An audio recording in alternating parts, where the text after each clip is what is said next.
Hey everyone, welcome back to our channel. In today's video, I'm going to show you how to change your Facebook password on your laptop. So let's get started. First, open your preferred web browser and type in www.facebook.com.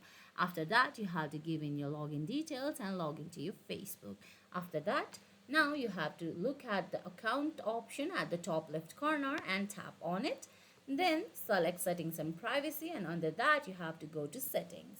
It's gonna take a few seconds and you can see a few options like general, security and login, your Facebook information, etc.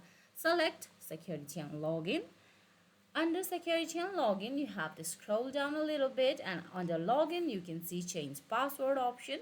Look for the edit button and tap on it. After that, they're gonna ask you your current password, new password, and they're gonna ask you to retype your password.